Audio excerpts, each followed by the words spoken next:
Eh bien, bonjour à toutes, bonjour à tous. Je vous souhaite la bienvenue pour ce nouveau rendez-vous webinaire mensuel de Batilab. Alors aujourd'hui, on vous propose une nouvelle thématique autour de l'eau. On vous propose de parler d'assainissement par phytoépuration. On va essayer de voir là, pendant ce temps d'une petite heure voilà, quel est le principe de fonctionnement de la phytoépuration. Est-ce que c'est adapté à l'échelle d'une maison individuelle, d'un bâtiment collectif, d'un équipement public, d'un quartier?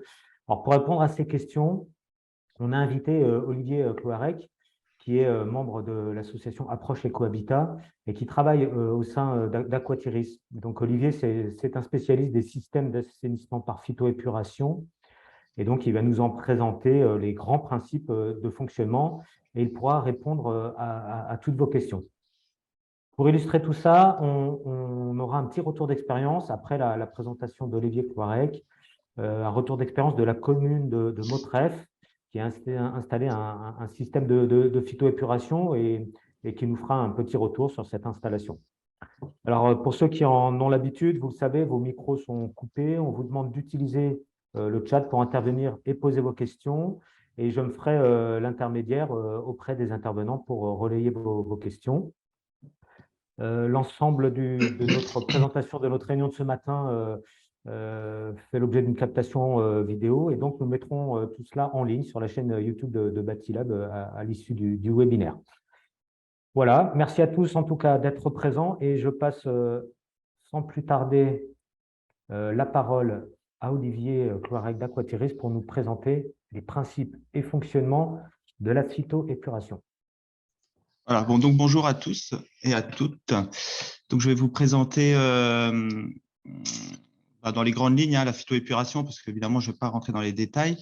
Cependant, le document que je vais vous présenter, il va être quand même assez exhaustif, c'est-à-dire dans le but aussi que vous puissiez le conserver, éventuellement le consulter par ailleurs, pour justement, comment dire, après pouvoir reprendre facilement vos notes si vous en avez prises, et puis aussi pouvoir après intervenir sur d'éventuels projets ou des discussions, quoi. Voilà, donc l'idée, c'est que je commence par une petite définition. Je pense que c'est vraiment important. Hein, qu'est-ce qu'une eau usée, voilà, le principe d'équivalent habitant, ce genre de choses. Et puis après, on passera plus directement sur les filières par filtre planté, en présentant d'autres filières aussi qui existent, hein. L'idée, c'est d'être un petit peu exhaustif. Et puis, donc encore plus dans le détail sur le principe de fonctionnement, de quoi il est composé, etc. Et puis différentes aussi, un petit reportage photo sur la façon dont on les réalise. Voilà, les différentes techniques de construction. Donc, on va commencer. Alors, il y a peut-être certaines diapos que je vais passer rapidement, hein, parce que c'est vrai que j'en ai quand même beaucoup. Donc on m'a dit voilà, de tenir le temps, donc je vais essayer de le tenir. Et vous me direz si je suis en retard, de toute façon, hein. Donc, alors dans les eaux domestiques, on a deux types d'eau, hein, y compris aussi pour les stations collectives, hein. On a les eaux vannes et les eaux ménagères.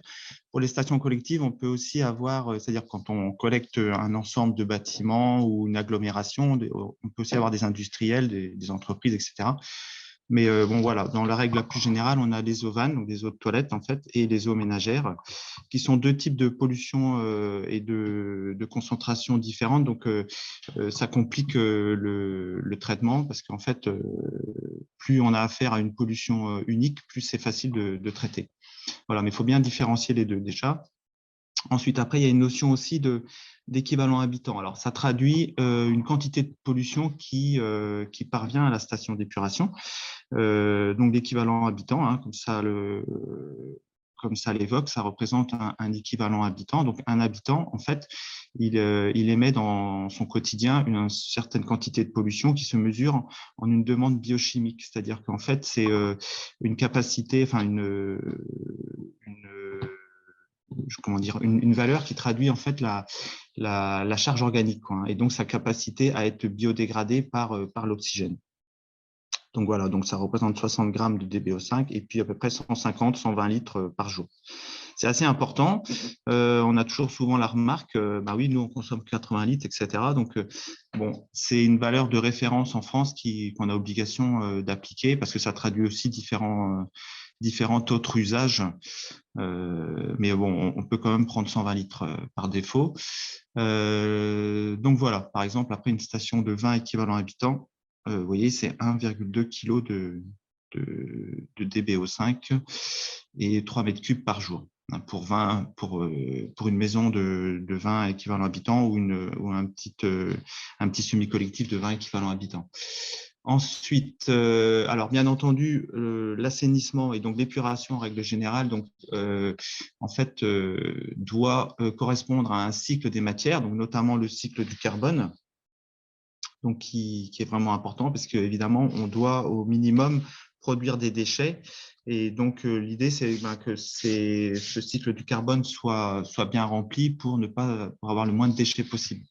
Sinon, on produit des boues, on produit des produits qui doivent être ensuite évacués par ailleurs, voilà, en épandage ou dans une autre station d'épuration, etc.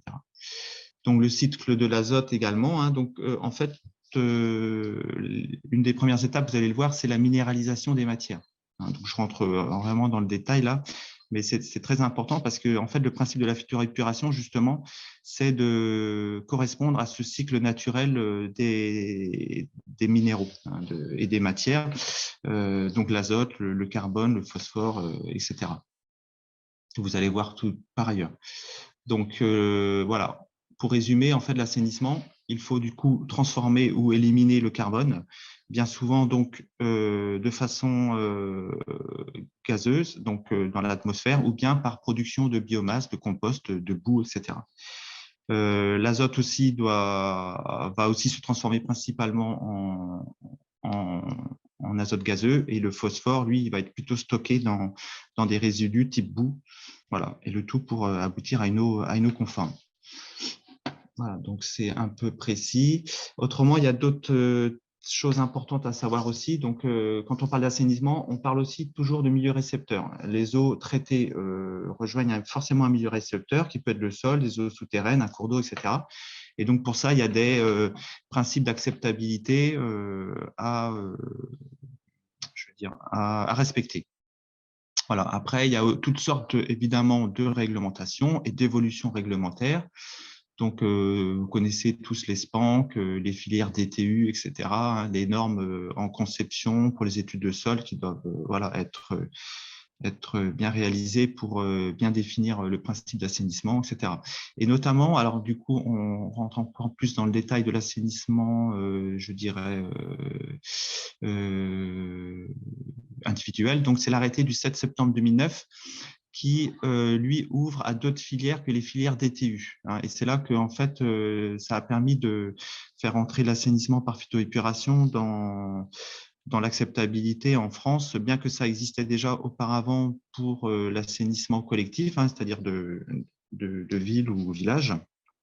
Ça n'existait pas pour l'assainissement individuel d'une ou plusieurs maisons. Voilà. Donc, jusque 20 équivalents habitants, c'était interdit. Et donc, depuis 2009, c'est autorisé. Donc, voilà. Et autrement, il y a le règlement sanitaire aussi départemental qui s'applique et le règlement des SPANC aussi qui s'applique sur ces sujets-là. Voilà, un petit tour un petit peu de quelques définitions pour bien progresser après dans la suite. Donc, comme je vous en ai parlé tout à l'heure, donc il y a les filières collectives, hein, donc celles qui collectent de grandes quantités de pollution. Donc, essentiellement, ça peut être des industries, ça peut être aussi des agglomérations, des grandes villes, etc. Les filières non collectives, donc typiquement, c'est une habitation. Et puis, les filières semi-collectives, c'est un peu entre les deux. Donc après, la réglementation dépend du nombre d'équivalents habitants. Donc, c'est souvent 20 équivalents habitants qui fait la différence. Donc, en dessous 20, on est en filière non collective et au-dessus de 20, on est plutôt en filière collective ou semi-collective. Voilà. Et la réglementation, pour le coup, est différente. Je vais vous expliquer ça tout à l'heure. Donc, alors, pour faire le point sur les filières existantes, donc les filières historiques en fait, typiquement les filières DTU, donc celles qui existent depuis très longtemps. Hein, donc, on est sur un principe de Fos-Tuzzo dans tous les cas. Et puis après, on a qui constitue donc le pré-traitement. Et donc, cette Fos-Tuzzo, en fait, elle crée des boues qui doivent être ensuite évacuées ou bien en épandage ou bien dans une autre station d'épuration. Voilà.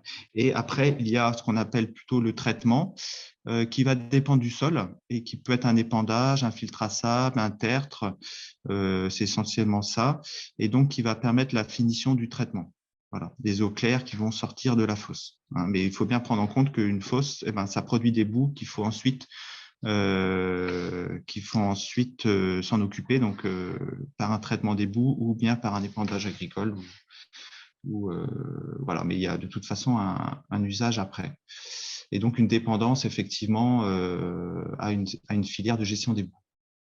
Voilà, donc comme je vous disais tout à l'heure, donc pour les nouvelles filières depuis 2009, donc vous avez souvent entendu parler de stations compactes, de microstations, etc. Bon voilà.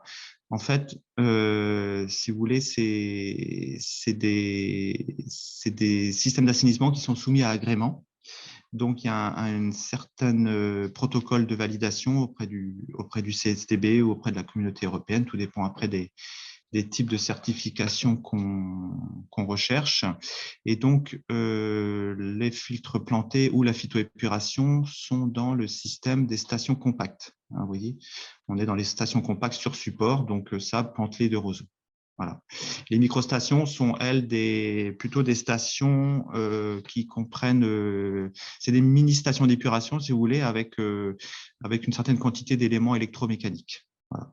Hein, type boue activée, voilà, etc., apport d'oxygène, etc. Donc, voilà, on est sur une dépendance électrique et en système électromécanique important. Toutes doivent satisfaire à une garantie décennale et à un produit clé en main.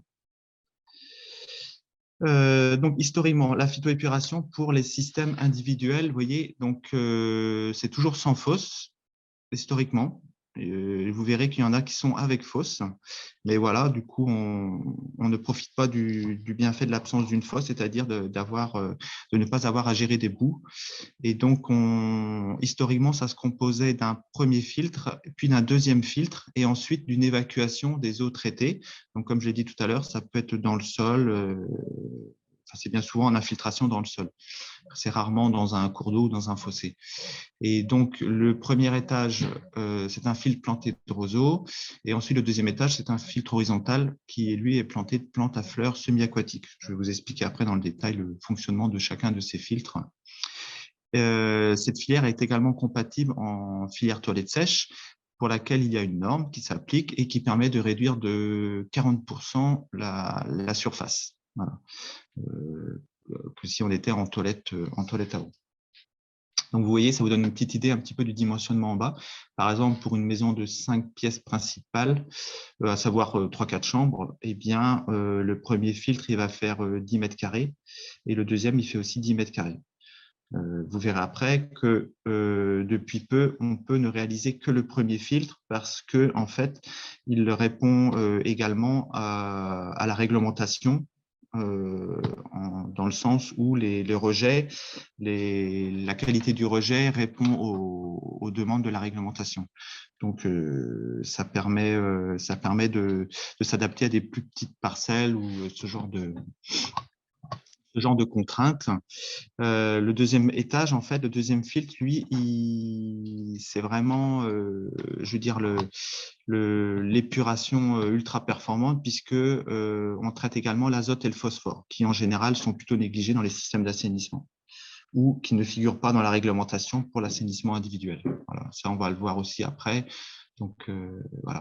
Ensuite, alors, en collectif, je vous présente la filière qui, elle, est adaptée en collectif. C'est 2 filtres plantés de roseaux. Hein, donc, on n'a plus le deuxième filtre qu'on a vu tout à l'heure. Voilà, si je reviens en arrière, on n'est que sur un seul filtre. On n'est que sur un type de filtre planté de roseaux. Voilà, donc un premier étage et un deuxième étage. Hein, avec toutes sortes d'éléments après électromécaniques ou automatiques qui permettent justement l'alimentation de ces filtres. Je vais vous le présenter après un peu plus en détail aussi. Donc voilà, et donc là, on est typiquement sur une réglementation différente qui correspond à une pollution au-delà de 20 équivalents habitants. Voilà, donc pour ce type de filière, vous voyez, donc là j'ai un petit synoptique, hein, vous pourrez le reprendre après par ailleurs. Vous voyez, il y a différents éléments, ouvrages permettant le traitement, parce que c'est vraiment un traitement plus pointu avec parfois différents types de pollution et une pollution aussi plus importante. Donc on est sur des ouvrages déjà qui sont plus conséquents. Donc ça commence souvent par un dégrilleur. Après, ensuite, il y a un appareillage permettant la mesure, puisqu'on est obligé de faire un contrôle régulier des débits et de la pollution entrante, donc ce qu'on appelle le canal Venturi. Ensuite, on a, je vais passer vite là-dessus, hein, mais parfois on a aussi des pompes, hein, pour alimenter en pression vous voyez le premier filtre en bas à droite. Donc on a des éléments électromécaniques, hein, mais ça en reste là, hein, on ne va pas chercher plus loin non plus. Donc pour alimenter les filtres en pression. C'est ce qui permet une meilleure répartition de toute l'eau. Vous voyez, on voit les points d'injection, c'est ce qui permet une répartition de l'eau sur l'ensemble du filtre. Et après, un système de vannes, etc. pour l'alternance des filtres que je vous expliquerai tout à l'heure. Voilà, après, ici, typiquement, on a le second étage. Alors ça, vous voyez, c'est des photos de la station de la commune de Motreff qui est nouvellement réalisée et dont on va avoir une intervention tout à l'heure. Hein, donc, je pourrais les replacer à ce moment-là. Et là, vous voyez, on a des éléments aussi mécaniques qui fonctionnent de façon automatique, sans électricité. Donc, c'est ce qu'on appelle des chasses. Vous voyez, donc, au-delà d'un certain niveau, en fait, il y a un basculement hydraulique qui se fait, un petit peu comme un barrage, hein, qui lâche. Et ben, on a un lâcher d'eau relativement important. Embâché, voilà. Donc, je vous explique maintenant le principe du filtre vertical.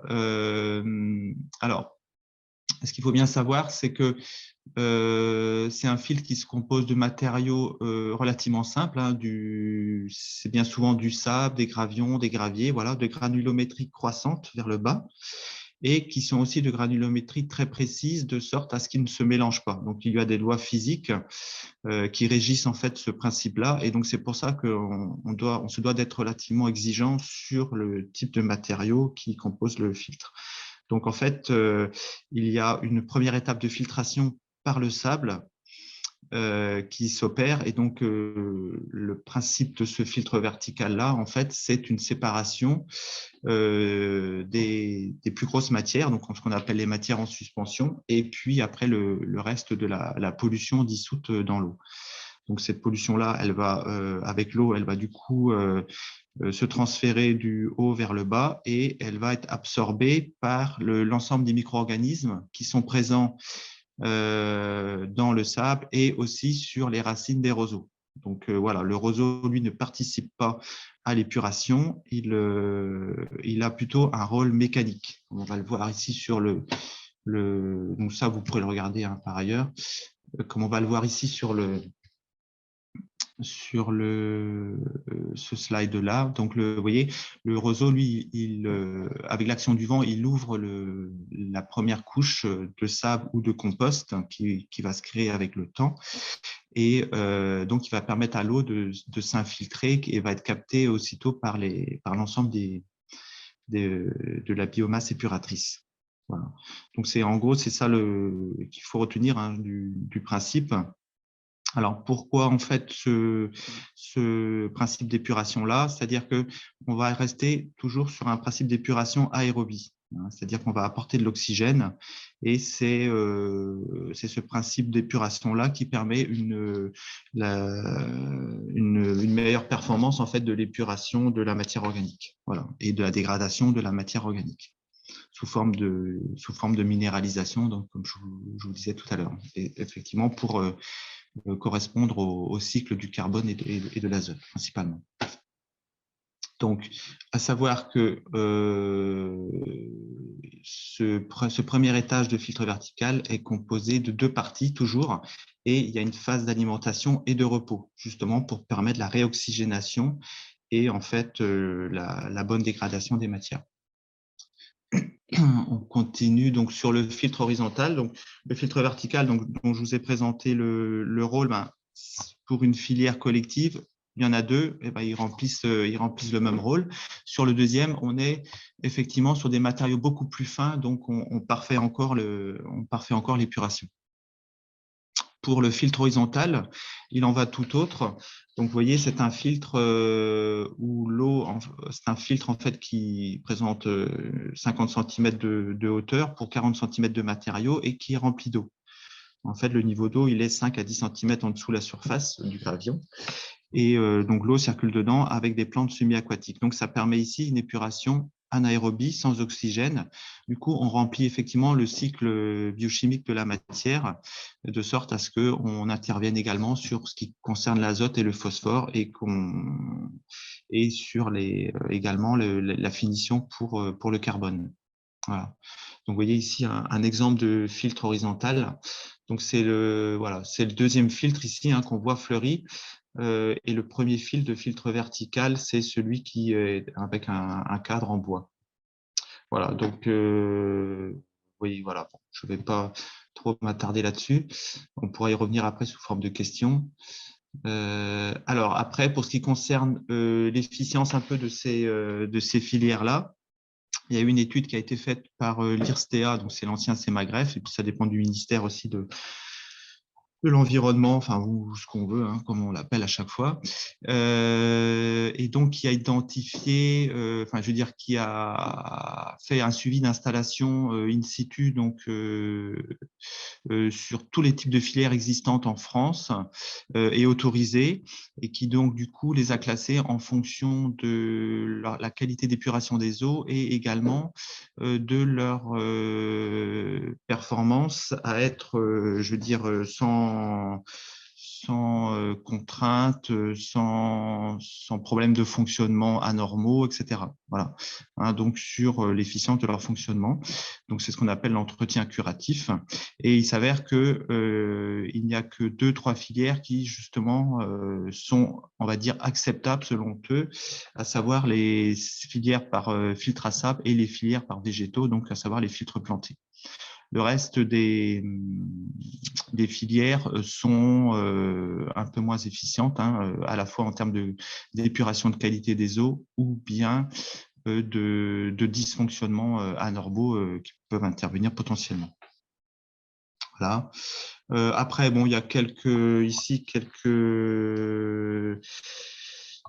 je veux dire, quelques données sur l'épuration. Donc, bon, voilà, évidemment, il y a des normes, des valeurs seuil à atteindre, mais qui sont plus ou moins importants. Donc, bon, voilà, on voit qu'effectivement, la phytoépuration permet une épuration très, très importante, avec des rendements épuratoires bien au-delà de 90%. Et ce qui est important sur ce slide, c'est qu'en fait, même à surcharge de 200%, eh bien, on a quand même, pendant 15 jours, ça a été testé, on a quand même une épuration qui est tout aussi bonne.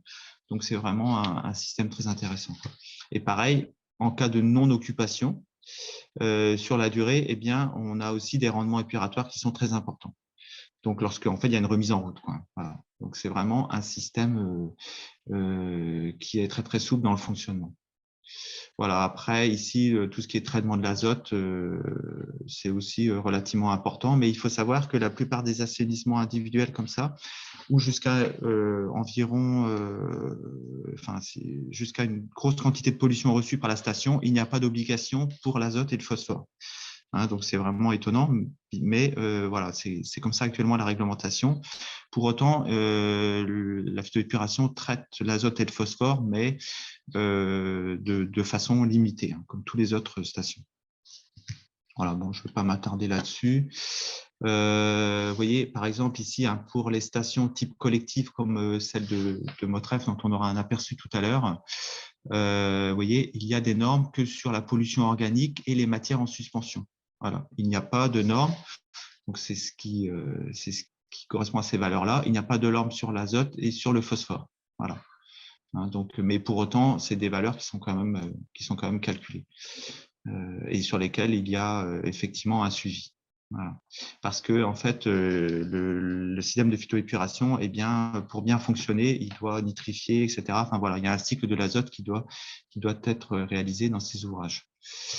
Autrement, un autre sujet aussi, c'est ce qui je trouve important, c'est le bilan carbone de ce type de filière. Alors pourquoi? Parce que bon bah effectivement on est de plus en plus contraint par justement nos émissions de gaz à effet de serre et voilà, je ne veux pas dire qu'on s'aperçoit, mais on sait déjà que des systèmes sans fosse et avec le moins de matériaux possible industrialisés, enfin du moins de matériaux de construction émettent moins de gaz à effet de serre sur leur cycle de vie. Donc là, vous avez l'exemple sur ce tableau-là. Hein. Donc, une ACV, hein, une analyse de cycle de vie, a été réalisée sur ce type de filière-là par un bureau d'études certifié pour le faire. Et il s'avère qu'en fait, les filières par filtre planté émettent très peu de gaz à effet de serre, contrairement aux filières historiques, hein, classiques, hein, comme les filtres à sable avec des fosses toutes eaux, qui émettent jusqu'à 1 tonne de CO2, d'équivalent CO2 par an. Donc, ce qui correspond à peu près à environ 25% de ce que nous émettons en émissions de gaz à effet de serre. Donc, c'est quand même relativement important si déjà on peut faire l'économie de ces émissions-là. Voilà, donc je pourrais y revenir après tout à l'heure, hein, pour présenter un peu plus de détails sur ces calculs-là. Alors après, ce qui est important aussi, c'est d'avoir un aperçu un peu de l'exploitation, hein, de la maintenance de ce type de filière. Bon, on dit souvent que c'est un entretien qui peut être compliqué, qui peut être un peu embêtant. Alors, pour les filières collectives, donc là, les grands systèmes d'épuration, de phytoépuration. Donc voilà, je vous ai fait un petit état c'est très exhaustif, hein, donc je pense que vous le lirez après par ailleurs. En fait, donc voilà, c'est surtout beaucoup de surveillance, de contrôle visuel, de nettoyage relativement léger. Voilà, c'est pas grand chose à faire. Par contre, ça doit être fait relativement régulièrement. Vous voyez, vous avez une petite estimation horaire par an ou par semaine qui est à réaliser, et puis également, comment dire, un coût aussi annuel qui est estimé. Voilà. Donc, je pense qu'après la commune qui a ce type d'assainissement-là vous expliquera un petit peu après, par ailleurs, comment est-ce que ça se passe pour eux et puis le temps passé à l'entretien. Il y aura toujours de toute façon au moins une fois par an un plus grand entretien qui va être le désherbage, ou le faucardage de l'ensemble de la végétation. Voilà, c'est en fait quand même l'intervention qui dure le plus longtemps sur l'assainissement, mais c'est qu'une fois par an à la fin de l'hiver. C'est pareil aussi pour l'assainissement individuel. Après, là, je vous présente aussi un petit coup de la maintenance de ce type de station, hein, en fonction de la charge en équivalent habitant. Vous voyez, donc à Motref, on est sur une station d'une centaine d'équivalents habitants, mais on peut aller jusqu'à 2000, au moins 2000 équivalents habitants. Et donc là, ça vous donne un coût annuel. Donc, ce qui est important pour des collectivités ou sur des restrictions actuelles d'énergie et d'économie d'énergie, qui contraint fortement les budgets des communes. C'est un élément très important, puisque pour les autres types de stations, on est 2 à 3 fois plus cher en coût d'exploitation et coût de maintenance. Voilà. Donc pour les filières, je dirais adaptées aux habitations. Donc voilà, ici vous avez un petit tableau qui présente les interventions, donc une fois par semaine, une fois par an, tous les 10 ans, tous les 10-15 ans. Donc voilà, typiquement c'est l'alternance, hein, qu'il faut faire pour le premier filtre vertical une fois par semaine. Voilà, hein, comme j'ai expliqué tout à l'heure, c'est pour justement permettre la bonne dégradation et puis l'apport d'oxygène important. Et une fois par an, il y a tout à couper. Après, sur la période d'installation qui dure à peu près 1 an, 2 ans, il y a d'autres choses à effectuer qui sont un peu la vérification de du bon fonctionnement et puis la bonne pousse des plants. Et on en reste limité à ça. Donc, un petit tour des avantages et inconvénients de ce type de filière. Donc, bon, voilà, vous le voyez là. J'ai un autre tableau après aussi qui présente aussi ce même thème-là, des avantages et inconvénients. Mais donc, vous voyez, bon, typiquement, la maintenance est relativement réduite, hein, contrairement à d'autres systèmes d'assainissement qui sont plus complexes. On est aussi sur une taille qui est relativement faible. Vous voyez, 4 mètres carrés par équivalent habitant, donc 10 mètres carrés pour une maison de 3-4 chambres. Et puis, donc voilà, un entretien qui est relativement simple, hein, et des dysfonctionnements qui sont relativement peu, peu, peu communs. Donc voilà, et puis après, vous avez un autre tableau ici pour finir sur la présentation, donc qui sont les principaux atouts, les principaux inconvénients. Donc vous pourrez également le regarder de façon détaillée. Donc, comme je l'ai écrit tout à l'heure aussi sur les systèmes d'épuration pour les habitations, donc pareil, comme sur les systèmes d'épuration en collectif, donc il y a une évacuation du compost qui doit être faite tous les 10-12 ans en fonction de son épaisseur. Donc, en fait, c'est la surface de matière qui va se former en surface du filtre. C'est la hauteur de matière qui va se former en surface du filtre qui doit être évacuée. Donc, elle prend essentiellement la forme d'un compost. Donc, ça peut être réutilisé après, ou bien au jardin, ou bien au sein de la collectivité voilà, pour les jardins ou les espaces verts qu'ils ont à disposition. Donc, bon, voilà. Après, il y a un des inconvénients principaux aussi, c'est son coût d'investissement qui est supérieur aux filières traditionnelles, hein, avec fosse et épandage, mais qui correspond à un coût des filières compactes. On est à peu près dans les mêmes coûts. Par contre, ce qu'il faut bien voir aussi, c'est que après la dépendance en maintenance est beaucoup moindre puisqu'il n'y a pas de vidange de fosse, etc. Il n'y a pas de changement de médias filtrants, des choses comme ça, quoi, qui sont nécessaires. Après, là, voilà, vous verrez un petit peu différents coûts pour une station de 5 équivalents habitants, donc encore en système individuel. Typiquement, hein, donc pour une phytoépuration, on commence à 9 000 € jusqu'à peu près 11-12 000 € en fonction du système. Voilà, vous avez les coûts d'usage, les surfaces nécessaires. Et puis après, les durées de vie aussi, hein, parce que c'est important de le prendre en considération. Sur un système qui dure 2 fois plus longtemps qu'un autre système, eh bien, effectivement, voilà, le changement n'est pas à faire. Et donc, ce qui relève d'un coût relativement important et qui présente un retour sur investissement qui est aussi qui peut être plus intéressant pour les filtres plantés. Voilà. Et après, ah oui, donc du coup, on s'arrête là pour la présentation. Donc, j'ai quelques clichés. Après, vous pourrez regarder sur la mise en place des filtres. Hein, vous comprendrez. Donc, il y a plusieurs slides là-dessus. Donc, voilà, qui se présentent de différentes façons. Hein. Donc, voilà, c'est des bassins, hein, en géomembrane. Donc, typiquement, c'est le PDM qui sont après à remplir de matériaux. Donc, vous verrez, il y a plusieurs clichés qui vous expliquent un petit peu le fonctionnement. Là, on est sur un filtre qui est enterré. Voilà, vous voyez, donc avec la disposition des différents équipements de collecte, hein, des drains, de l'alimentation, etc. Voilà, là, on est sur une très petite station ici, pour 2 équivalents habitants, donc c'est très, très petit. Voilà, vous voyez, il y a différentes façons de faire, hein. Donc, hors sol, après, différents types de structures peut-être réalisées, hein. Donc là, c'est une autoconstruction qui a été faite par des gabions. Donc, à savoir qu'on peut aussi le faire en autoconstruction, hein. Donc, mais après, il faut que ce soit évidemment accompagné et qu'il y ait un suivi régulier. Donc ici, après, un autre filtre qui est enterré aussi. Voilà, donc différentes façons de réaliser l'ensemble, hein. Je les passe rapidement. Si vous avez après des questions, on pourra effectivement échanger. Donc ça, c'est une zone d'infiltration, vous voyez. Donc avec un épandage, hein, et puis après, il y a de la terre végétale par-dessus. Voilà, donc un massif de gravier et puis de la terre végétale par-dessus.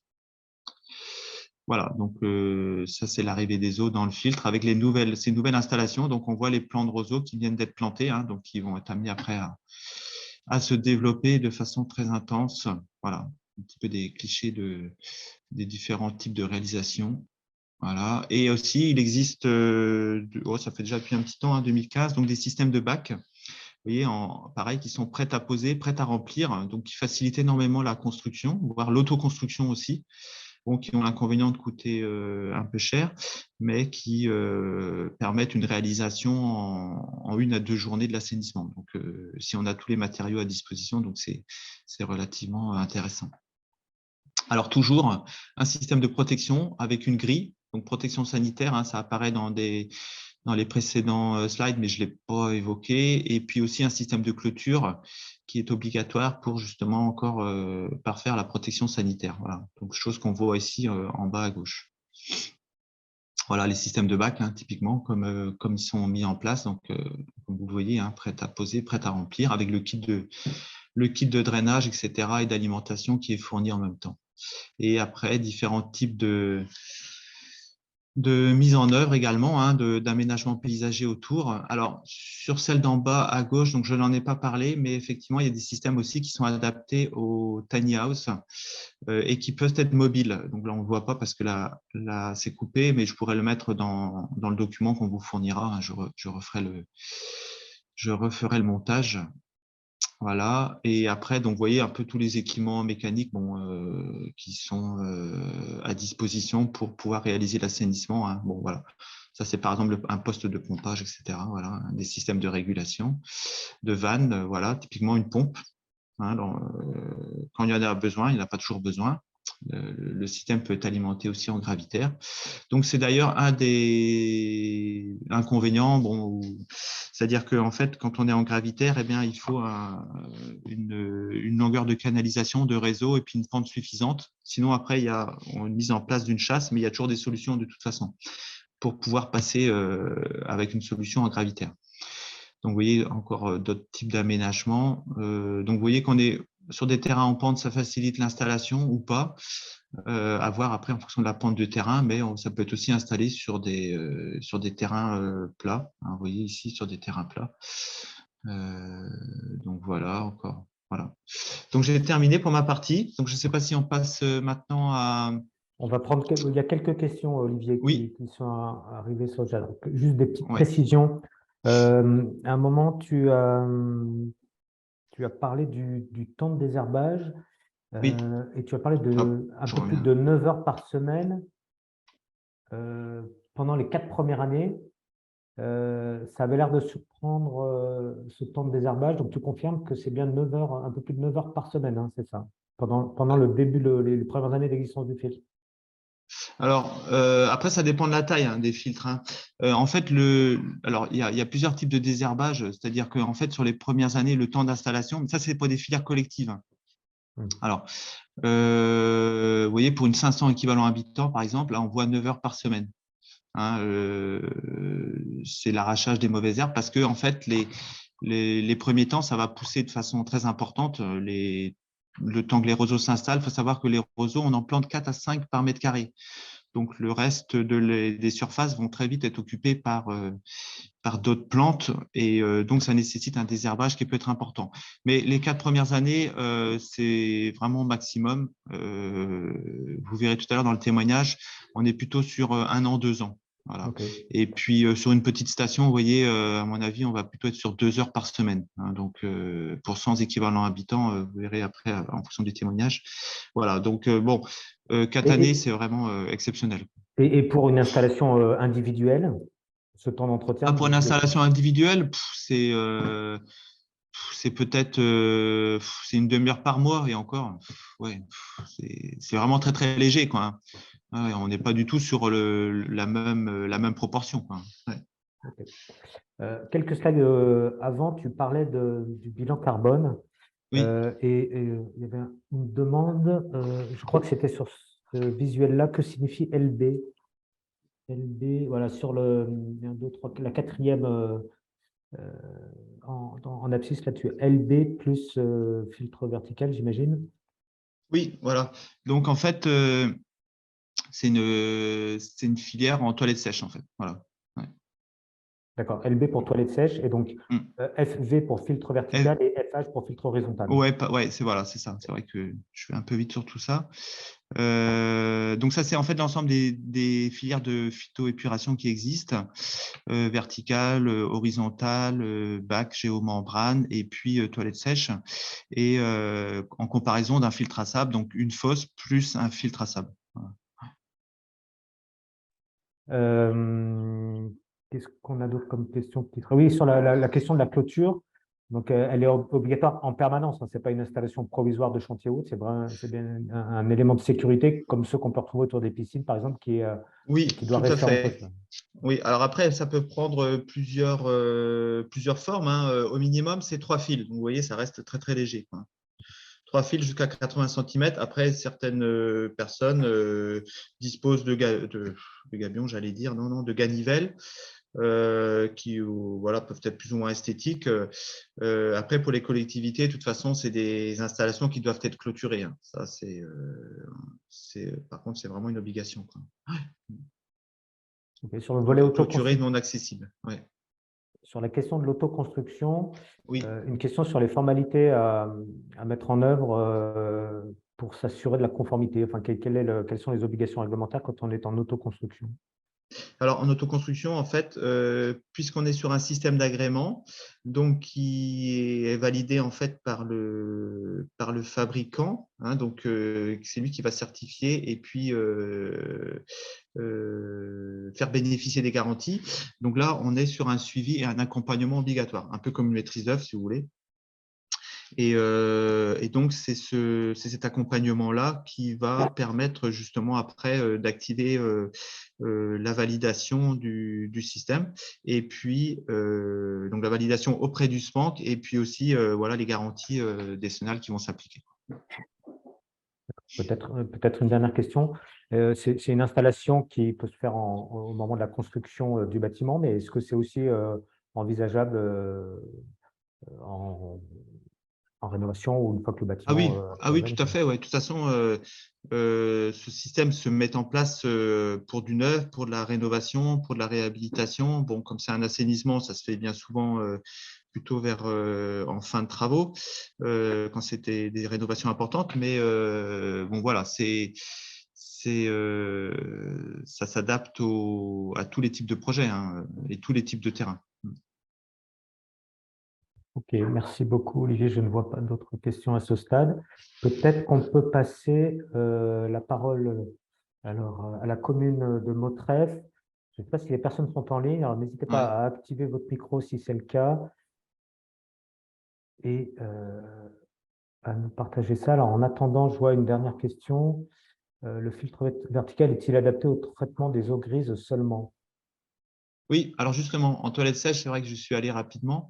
J'avais aussi un slide sur ça, mais bon, voilà, je vois que j'ai eu beaucoup à dire et c'était pas simple. Mais effectivement, en toilette sèche, on ne posera qu'un seul filtre vertical, hein, comme le présente ici le slide.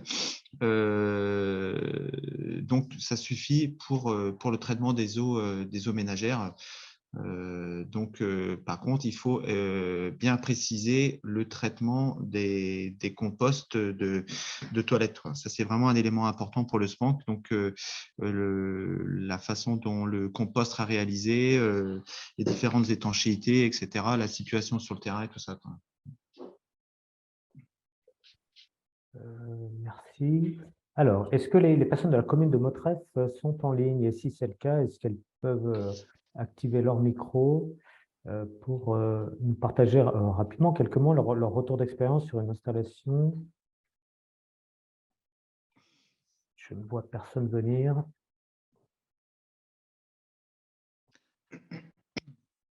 Ouais.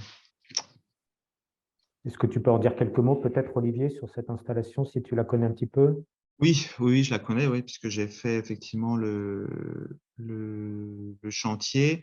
Donc, c'est une installation pour le bourg de Motreff, donc là, uniquement dans sa zone agglomérée, donc pour une capacité totale de 110 équivalents habitants. Donc, on est sur une surface de filtre. Alors, j'aurais eu d'autres slides à proposer, d'autres photos, mais on est typiquement sur une surface de filtre donc de 2 mètres carrés par équivalent habitant, donc 220 mètres carrés en tout. Voilà. Pour le premier, on est sur une surface de 1,2 mètres carrés par équivalent habitant et pour le deuxième de 0,8. Bon, voilà, c'est un petit peu dans le détail. Donc, en fait, c'est une filière collective donc, qui regroupe l'ensemble des équipements ici qui sont présentés sur le synoptique et donc qui nécessite effectivement l'intervention d'un technicien ou d'un employé communal de façon régulière. Mais voilà, surtout sur les premières années, comme je le disais, donc eux, ils ont passé la phase de démarrage là, sur laquelle il y a eu quelques petits soucis, donc, mais qui ont été réglés. Et maintenant, donc, ils en sont dans une phase d'exploitation pleine du dispositif, quoi, voilà. Cette phase de démarrage a duré à peu près 2 ans. Donc voilà, donc maintenant, ça veut dire qu'ils n'ont plus non plus de désherbage. Les roseaux occupent bien l'ensemble de la surface, etc. Des filtres, voilà, on est vraiment plus dans une exploitation, je dirais, normale, quoi. Voilà. Autrement, quoi dire sur cette station-là? Donc, au niveau du coût, vous voyez là, je crois que j'avais présenté sur un autre les coûts estimatifs de ce type de filière. Non, c'était pas celui-là. Tac. Non, donc je l'avais pas conservé. Voilà, donc on est à peu près autour des 1 000 euros par mètre carré. Donc sur ces filières. Sur ces filières-là, 1 500 euros. Après, tout dépend des réseaux, effectivement, s'ils ne sont pas déjà existants. Donc, voilà, on est vraiment très compétitif par rapport à d'autres filières qui sont beaucoup plus, des fois, difficiles en exploitation, qui nécessitent beaucoup plus de compétences que ce type de filière. Donc, voilà ce que je peux dire. Ça serait quand même intéressant d'avoir un retour de la collectivité. Je ne sais pas si… non, ils ne sont toujours pas en ligne. Ils n'ont pas réussi à se connecter peut-être ou… Oui, je ne les vois pas. En tout cas, voilà, en fonction du nom qu'ils ont mis au moment de l'inscription, écoute, là, pour l'instant, je ne vois personne. Bon, je réitère une dernière fois l'appel. J'ai l'impression d'être dans un aéroport. Est-ce que donc les personnes de la commune de Motreff sont là? Et si vous êtes là, n'hésitez pas à activer votre micro pour qu'on puisse vous entendre et que vous puissiez partager votre expérience. Écoute, Olivier, ça n'a pas l'air d'être le cas. Ouais. Si vous avez d'autres questions pour les personnes présentes, n'hésitez pas via le chat. Et si je ne vois rien venir, je vous propose de conclure. D'abord, un grand merci, Olivier, pour cette présentation. L'exercice n'était pas simple parce qu'on est sur un sujet qui reste quand même assez technique et tu as réussi en un laps de temps assez court à nous partager à la fois ces aspects techniques, des aspects économiques, ces retours d'expérience, le tout illustré. Donc, merci beaucoup pour tout cela. Je vous rappelle donc que tous les supports seront mis en ligne sur le site de Batilab d'ici peu, demain ou début de semaine prochaine. Vous aurez également un lien vers la captation de la vidéo et puis le contact d'Olivier si vous souhaitez approfondir certains points. Voilà, merci. Bon. Je vous remercie tous aussi. Bon, c'est vrai que j'ai été un petit peu exhaustif sur les documents, sur les choses que je vous ai montrées, mais bon, voilà, je pense que c'est important après d'avoir ce type de documents et de renseignements sous la main pour justement éventuellement pouvoir en discuter après et puis le proposer, quoi. Voilà. Alors, c'est tout à fait l'objectif de ces webinaires, temps court, mais pour voilà, ouvrir les esprits sur peut-être de nouvelles solutions. Voilà, les contacts sont possibles par la suite. N'hésitez pas. Merci à tous d'avoir été présents ce matin. Je vous souhaite une très bonne journée. Le prochain webinaire sera l'année prochaine, en 2023, parce qu'on fait une petite pause sur le mois de décembre, qui est un mois un peu plus court que les autres. Voilà, bonne fin de journée, bonne fin de semaine à tous et à bientôt. Au revoir. Merci, à bientôt.